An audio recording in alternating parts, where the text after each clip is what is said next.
Mesdames et messieurs, bonsoir et bienvenue dans cette édition de votre journal télévisé de 22 h de ce samedi 10 janvier, dont voici les grandes lignes. Le chef de l'État Ismaël Omar Guelleh a reçu aujourd'hui le secrétaire exécutif de la Commission économique pour l'Afrique, Carlos Lopez. Et en France, 7 autres personnes ont trouvé la mort après la traque des activistes djihadistes qui ont commis l'attaque contre l'hebdomadaire Charlie Hebdo. Les 3 djihadistes figurent parmi les morts. Merci de nous rejoindre. Le président de la République, Ismaël Omar Guelleh, a rencontré ce matin le secrétaire général adjoint des Nations Unies, qui est également le secrétaire exécutif de la CEA, la Commission économique des Nations Unies pour l'Afrique, Dr Carlos Lopez. Bradé de diplôme docteur en histoire, Carlos Lopez est l'une des personnalités consultées par les dirigeants africains dans le domaine du développement et la planification stratégique. C'est dans ce cadre que le président de la République l'avait rencontré ce matin. Une rencontre chaleureuse au cours de laquelle il était question d'échanger sur le modèle économique de Djibouti. Au menu également de cette entrevue, la stratégie de la croissance accélérée et de la promotion de l'emploi pour les 5 prochaines années, des sujets que le sous-secrétaire des Nations Unies avait développés lors d'une conférence débat qu'il a tenue ce matin avant de rencontrer le président de la République. Sachez enfin que l'ambassadeur de Djibouti à Addis Abeba et auprès de la CEA, Mohamed Idriss Farah, ainsi que le secrétaire général du gouvernement, Mohamed Hassan, et la conseillère du président, Fathia Jamaoudine, ont pris part à cet entretien. Et à l'issue de cet entretien, une importante conférence de réflexion entre le gouvernement et la Commission économique des Nations Unies pour l'Afrique, la CEA, a eu lieu ce matin au Palais du Peuple avec comme invité de marque le sous-secrétaire général et secrétaire exécutif de la Commission des Nations Unies pour l'Afrique, le docteur Carlos Lopez. Cette conférence, qui a duré plus de 2 heures, avait pour objectif de faciliter un échange de perspectives et d'expériences autour du thème référent au modèle économique de Djibouti.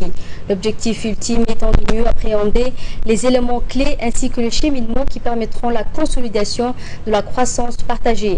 Les membres du gouvernement, parmi lesquels le ministre des Finances Ilyas Moussa Dawale, le ministre délégué chargé à la coopération internationale Ahmed Ali Sillay et celui de l'enseignement supérieur, le docteur Nabil Mohamed Ahmed, étaient également conviés à ce débat de longue haleine. Des hauts cadres de l'administration, des professeurs et des chercheurs de l'Université de Djibouti, sans oublier les étudiants, le secteur privé ainsi que les partenaires au développement étaient également présents. La géoéconomie. Djibouti est très conscient de cela. Donc son port, la relation spéciale avec l'Éthiopie, le fait qu'on est dans les 3 et qui permet justement de faire des services qui puissent tenir compte du trafic très intense qui existe vers les 3, etc., etc. Mais rien n'empêche. Sans stratégie, il n'y a pas de transformation structurelle. Sans stratégie, il n'y a pas de transformation structurelle.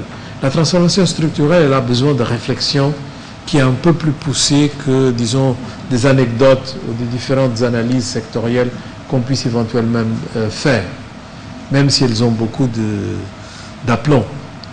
Il faut plus. Il faut une certaine structuration de la discussion, il faut une certaine structuration des processus. C'est ça que donne la stratégie. Et je pense que cette vision, elle nous donne justement les éléments qui sont nécessaires pour le faire. Et quand on regarde par exemple les piliers principaux qui ont été identifiés dans la vision, ils sont exactement dans la direction de tout ce que j'ai dit. Et donc je n'ai pas vraiment de commentaires additionnels à faire, sauf que je pense que la question du voisinage de Djibouti est une source de possibilités, mais aussi de tensions permanentes. Donc la gestion de ce voisinage, ces relations de voisinage sont beaucoup plus importantes économiquement à Djibouti qu'elles seraient dans d'autres pays. Et par la suite, le ministre de l'économie et des finances, Ilyas Moussa Dawale, a évoqué dans son discours le modèle économique djiboutien qui, a-t-il indiqué, montre des bons signes. Il a notamment insisté sur le fait que Djibouti devra prendre les décisions qui s'imposent afin d'améliorer le climat des affaires. Nous l'écoutons. Donc aujourd'hui, l'occasion avec toi, Carlos, qui jouit de tant d'expérience et d'expertise sur les questions de développement en Afrique et dans le monde, de réfléchir sur le chemin que Djibouti a parcouru depuis son indépendance mais surtout c'est l'occasion de regarder vers l'avenir et de voir sur les différents choix que nous avons faits ou que nous ferons pour dessiner un avenir de plus en plus souhaité. Il y a 15 ans de cela, un peu plus de 15 ans de cela, en 1999, avec l'arrivée de son Excellence M. Ismaïl Omar Guelleh, président de la République, Djibouti s'est trouvé à un autre carrefour de l'histoire. Cette fois, la voie choisie était celle de la transformation et de l'accélération du développement socio-économique. Ce fut l'aube de l'accroissement des investissements directs étrangers, où l'éducation, la santé, le rayonnement de Djibouti et sa visibilité internationale ont été tels que des institutions fortes et dédiées, des politiques furent créées, notamment l'INDS entre autres. Ce choix a porté ses fruits au fil de cette décennie. Prospérité en hausse, stabilité et croissance, ainsi qu'un recul de la pauvreté. Le cycle d'efficacité de notre machine économique est remis donc en question par une conjoncture régionale et internationale et des impératifs qui s'imposent à nous et que nous devons apprivoiser. Il est temps donc que nous prenions les décisions qui s'imposent, notamment à améliorer l'environnement des affaires, à apporter des solutions durables à l'énergie et à l'eau, à moderniser les programmes de formation professionnelle. Pour notre part, les choix sont d'ores et déjà donc définis, comme le président aime à le répéter.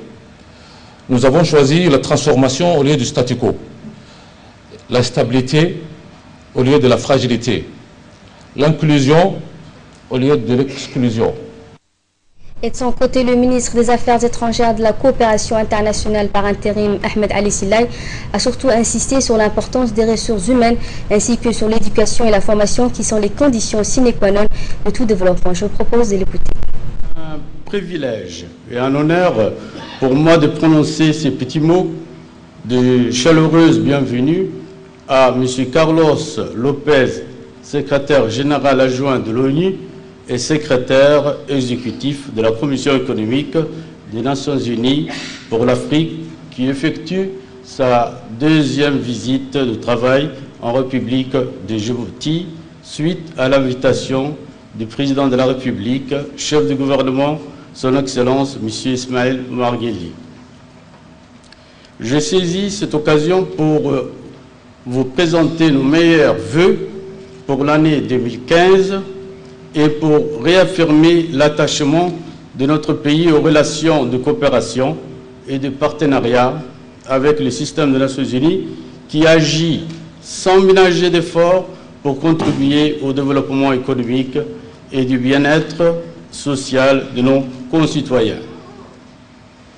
Monsieur le secrétaire exécutif, je suis convaincu qu'à l'issue de cette conférence débat entre le gouvernement de Djibouti et vous-même, ainsi que les hauts cadres, professeurs et étudiants djiboutiens, il en ressortira des échanges positifs et que vous apporterez une valeur ajoutée non seulement à la réflexion, mais aussi aux approches réalistes et les actions concrètes que nous devons mener pour plus d'efficacité et de résultats dans notre politique de développement économique et social.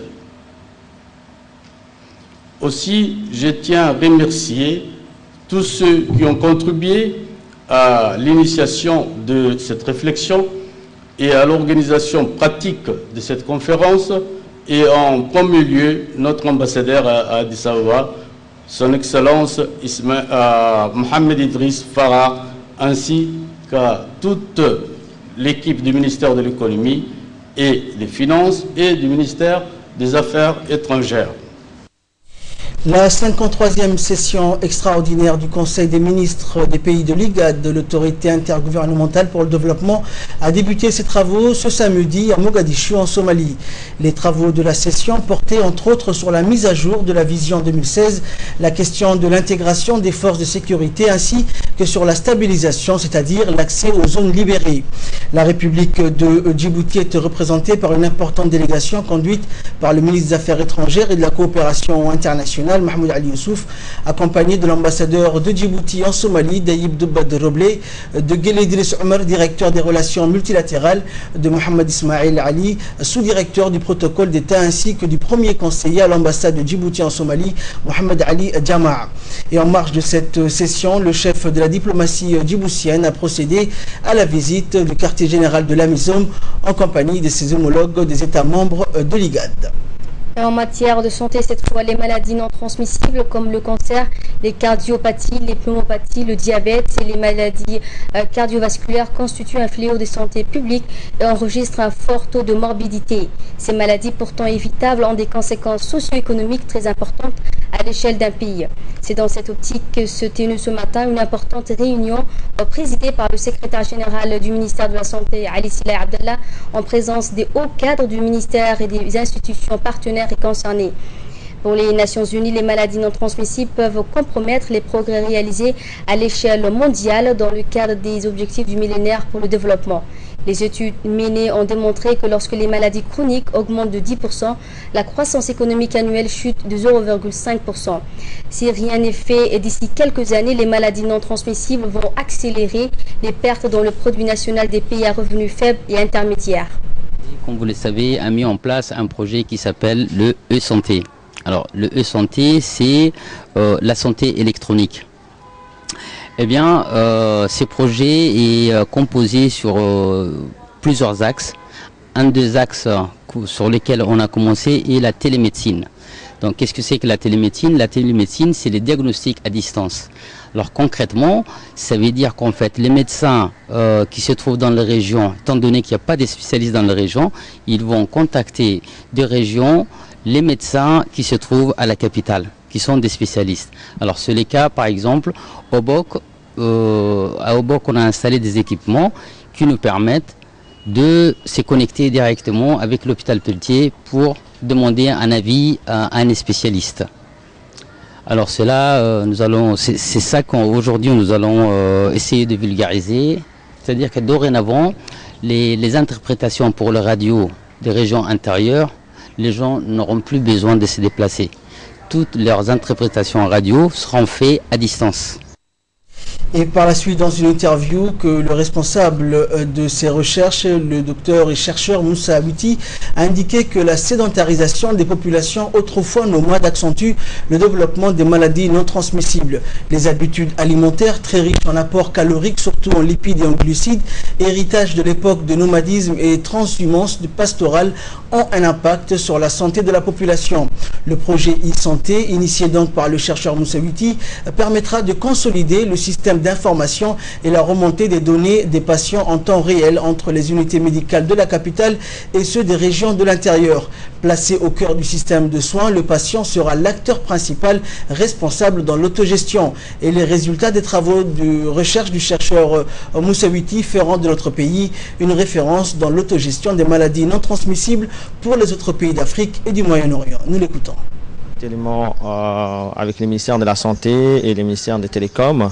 C'est un projet en fait issu des recherches des universités de Genève et de l'université de Californie à Los Angeles. C'est un projet que j'ai initié récemment, il y a à peu près 2 ans, sur tout ce qui est en fait la technologie médicale pour ce qui est de la prédiction des maladies. Et aussi en fait la prévention de certaines maladies non transmissibles qui sont aujourd'hui en fait un fléau qui présente aussi une problématique de santé majeure dans notre pays. En nouvelle des régions à présent, sur une demande de l'unité de gestion des projets du ministère de l'Agriculture, avec la participation du représentant de l'ADDS de la préfecture, le comité du Fonds de développement régional s'est réuni ce samedi à Obok pour valider les sous-projets génératrices de revenus. 13 associations porteuses des activités génératrices de revenus ont présenté des projets dans les domaines de l'artisanat, l'agriculture, l'élevage et l'apiculture. Le comité a validé 10 sous-projets sur les 13 présentés en présence du directeur de l'UGP, l'ingénieur Baragoïta Saïd, du président du conseil régional Ali Ahmed Hassan, des élus ainsi que de représentants de la préfecture de Bok, Amin Shamsan. Les projets validés vont bénéficier à 390 ménages, essentiellement des femmes et des jeunes de 3 parcours pastoraux ciblés par le projet Prodermo dans la zone de Bok. Les projets seront exécutés au profit de la population dans les parcours de Razdika, Korangar, Lahassa, Hamar et Oulma, à quelques kilomètres de la ville de Bok. Toujours dans les régions, préserver l'entente et la paix entre éleveurs nomades. Un atelier sur le mécanisme d'alerte et prévention rapide des conflits en zone rurale ou urbaine entre communautés, dont l'acronyme en anglais est CERU, a eu lieu jeudi au conseil régional de la ville de l'Unité. Cet atelier s'est déroulé sous l'égide du préfet de la région, Mohamed Cheikh Hassan, du président du conseil régional, Abdurrahman Younis, du président du CERU de Djibouti, Moussa Mohamed Omar, et des membres du comité local de préservation de la paix. L'objectif de cet atelier consistait à redynamiser le mécanisme traditionnel intercommunautaire de résolution des litiges et conflits pastoraux. Pour améliorer les conditions de vie des éleveurs nomades, un projet sera mis en œuvre entre la partie djiboutienne et éthiopienne dans les zones frontalières.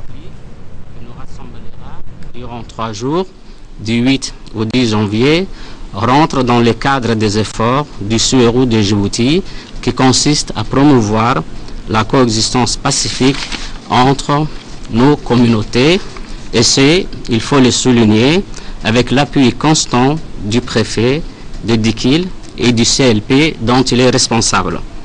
Cette rencontre a pour objectif notamment de redynamiser, plutôt d'amener les leaders et chefs coutumiers des tribus à analyser ensemble le fonctionnement du mécanisme traditionnel de résolution des conflits.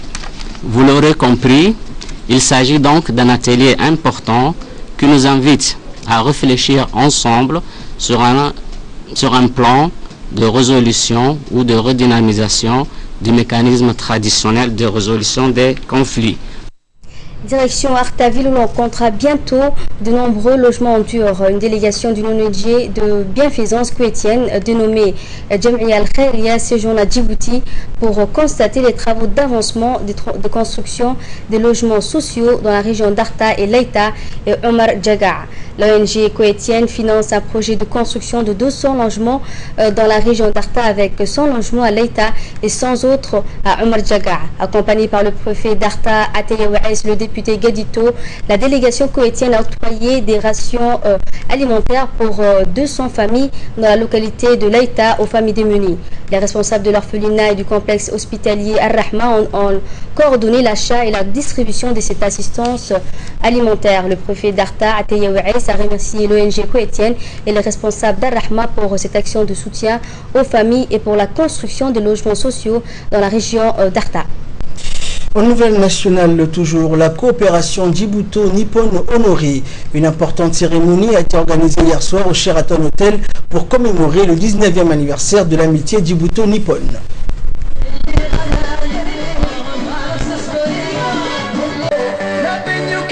Plusieurs invités ont pris part à cette soirée, dont des membres influents de la JICA, l'agence japonaise de coopération internationale, dans son nouveau président, Sasadate Koichi, le président de l'association Amitié JICA de Djibouti, ainsi que des responsables des différentes institutions publiques et privées du pays.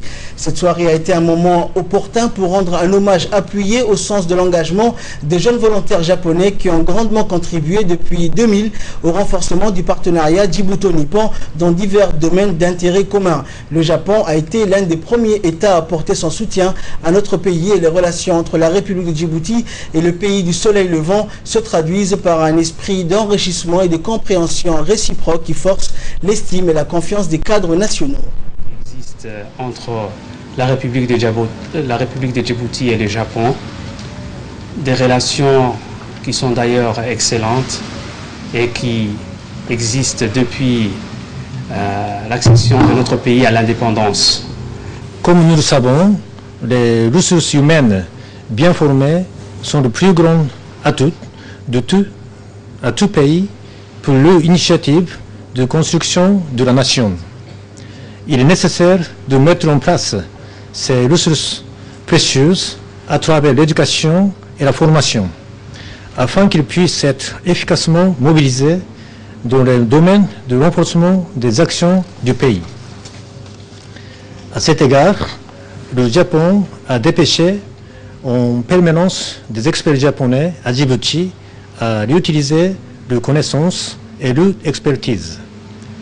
Et aussi et pour donner l'occasion à Djibouti à utiliser leurs connaissances et leur expertise. Et aussi pour donner l'occasion aux stagiaires djiboutiens pour étudier et recevoir des formations au Japon à travers des programmes. La cérémonie qui s'est clôturée par un dîner et une projection de documentaires portant sur les différentes activités menées par les assistants techniques japonais dépêchés par l'agence de coopération japonaise, la JECA. Des responsables présents à cette réception nous ont d'ailleurs confié leurs sentiments et impressions. La relation entre Djibouti et le Japon, ça a duré, comme vous le savez, il y avait 35 ans. Et ce soir, en tant que l'association Djibouti-Nippon, nous célébrons notre 19e anniversaire. Et c'est juste pour témoigner le renforcement entre les deux pays. Et comme vous avez remarqué ce soir, vous avez vu les jeunes volontaires, les gens de la JICA, les gens de représentants de l'ambassade et tous ceux qui sont partis au Japon pour faire des stages, ce qu'on les appelle les anciens stagiaires du Japon.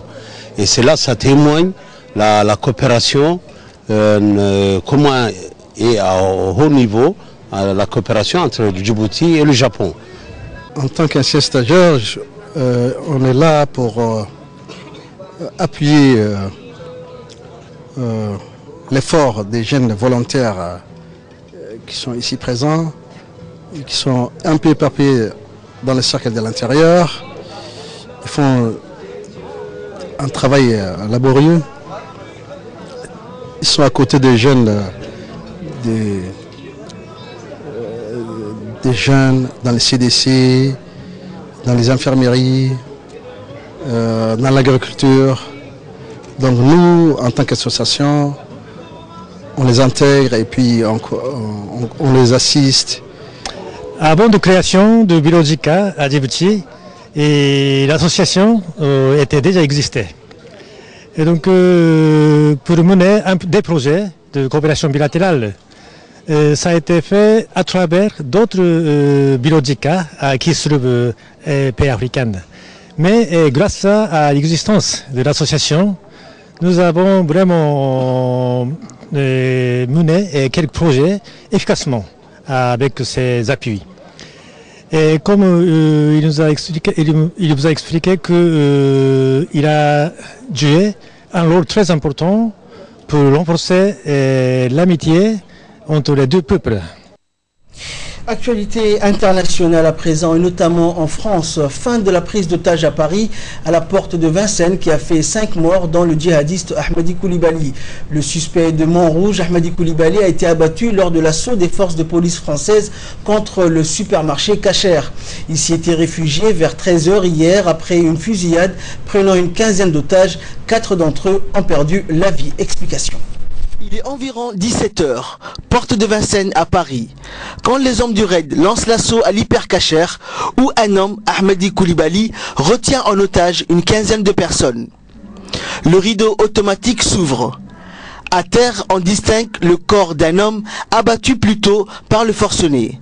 Ce dernier ouvre aussitôt le feu sur les policiers qui repliquent. Puis le terroriste surgit du fond du magasin et se rue sur les forces de l'ordre qui l'abattent.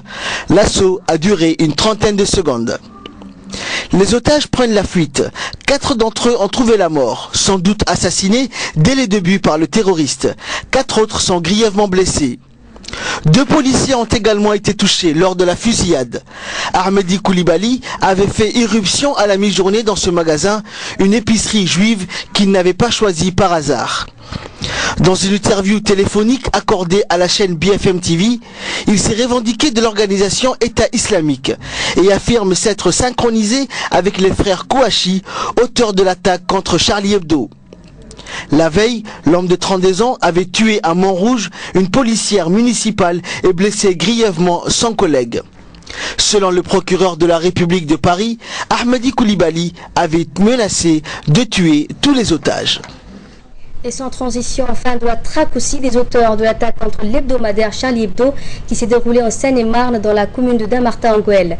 Les auteurs de l'attaque terroriste contre Charlie Hebdo, Serid et Sherif Kouachi, ont été abattus lors de l'assaut lancé par le GIGN à 17h heure française hier contre l'imprimerie dans laquelle il s'était retranché à Damartin-en-Gouel. Le point dans cette séquence.